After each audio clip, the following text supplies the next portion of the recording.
where we have no body and no mind. And because we're in material consciousness, we're conditioned by material nature and time, then it's just like a long dreamless sleep during which we cannot understand how much time is passing. And then in the beginning of Brahma's day, again, all the living beings wake up and resume their activities according to their karma. So that's Lord Brahma's position. And yet, when he sees Krishna incarnating on this earth approximately 5,000 years ago, he couldn't understand that Krishna is the Supreme Personality of Godhead, because Krishna appeared just like an ordinary cowherd boy. But when Lord Brahma came and tested Krishna, he stole all of Krishna's calves and cowherd boyfriends, and he put them in some mystic place that he has, and they were like in suspended animation.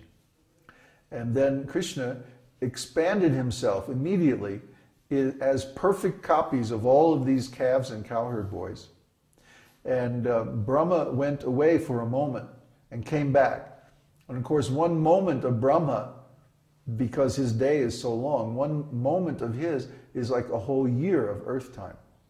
So for 1 year continuously, Lord Krishna expanded himself in all these forms identical to his friends and calves, and their temperaments, their activities, their relationships, and everything were maintained without a break during this entire time.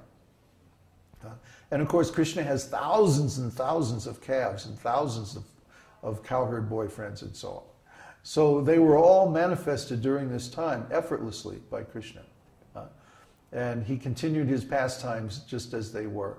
And then when Brahma came back after 1 year of earth time, or one moment of his time, he saw everything just as it was before. And he said, wait a minute, didn't I take all those cows and hey, something's going on here.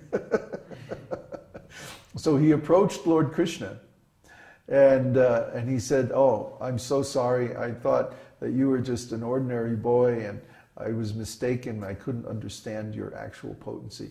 So when Lord Brahma was watching, Krishna transformed all of the cows and calves and cowherd boys that he had expanded as into Vishnu forms, with 4 arms and golden helmets and jeweled garments, and from their feet to their heads covered with buds of tulsi, which are offered to Lord Vishnu and as devotional service.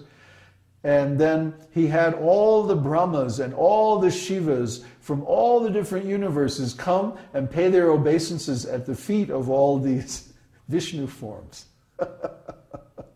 And Lord Brahma, it's stated in the Shastra that Lord Brahma felt like a rabbit among elephants. And he was just completely overwhelmed. His mind was blown. Freak out. Yeah, freak out. So then Lord Brahma came and he offered obeisances and many nice prayers at the feet of Govinda. And basically that was his message, that I thought you were just an ordinary boy, and here you are, the immeasurable source of Lord Vishnu.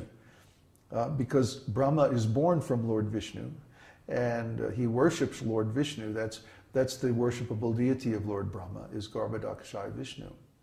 And so when he saw all these Vishnu forms and everything emanating from the body of this little cowherd boy, then he was extremely surprised and amazed. So he offered these very nice prayers, which are narrated in Srimad Bhagavatam. And Lord Krishna was just sort of like, okay, well, when you're going to be done, so I can get on with my childhood pastimes, okay?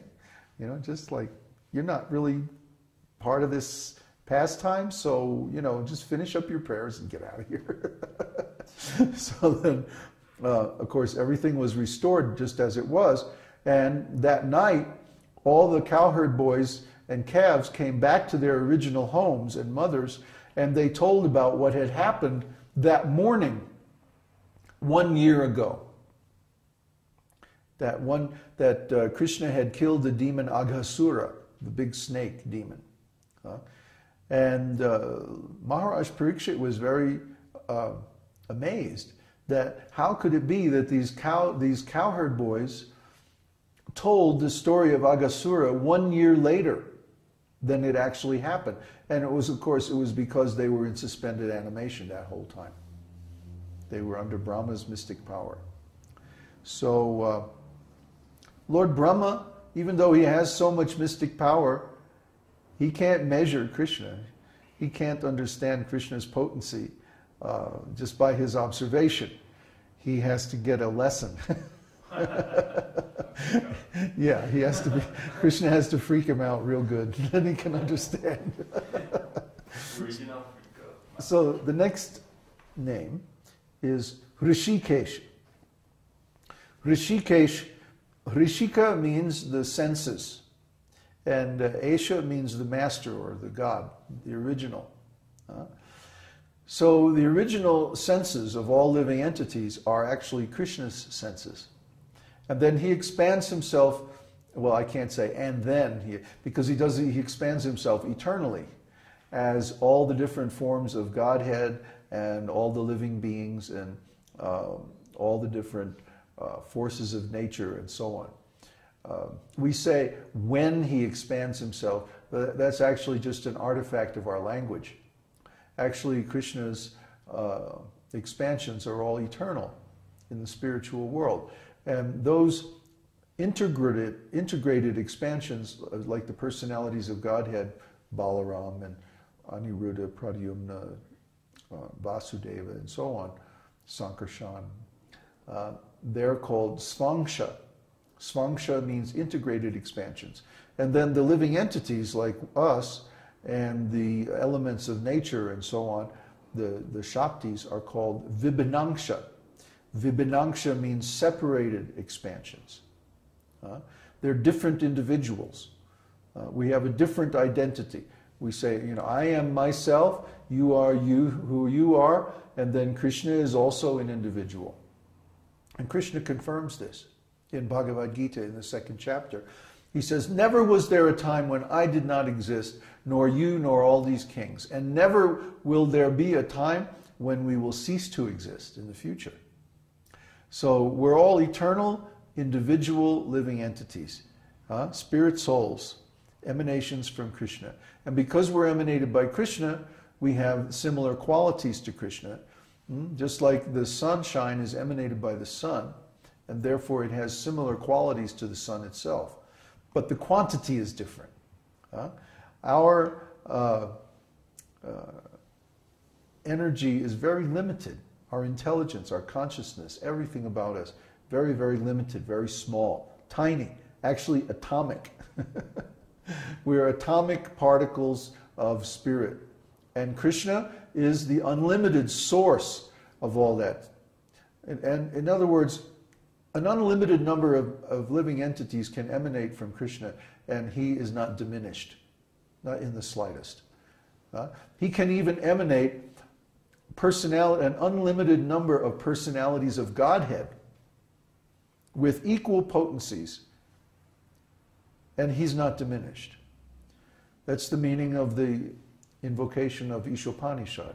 Om Purnam Adaha Purnamidam Purnat Purnam Udachite Purnasya Purnam Adaya. He can emanate as many complete units as he wants. Purnam Eva Vashishyate. He still remains the complete whole and the complete balance. So again, this is spiritual logic. And spiritual logic is very difficult to understand for an ordinary person. But for someone who's God conscious, he can understand. Rishikesha. Rishikesha, Rishikena, Bhaktir Uchitam. That when we offer the activities of the senses in the service of the master of the senses, then that's bhakti. That's love of God. Because actually, these senses don't belong to us. They belong to Krishna. I often make the example, do we digest our food? Do we think, now I need to add a little more hydrochloric acid, and let's say, how about a few enzymes, just for good digestion? No, we don't think of any of that stuff. We don't think about how our heart is beating. Unless it stops, if we have a heart attack or something.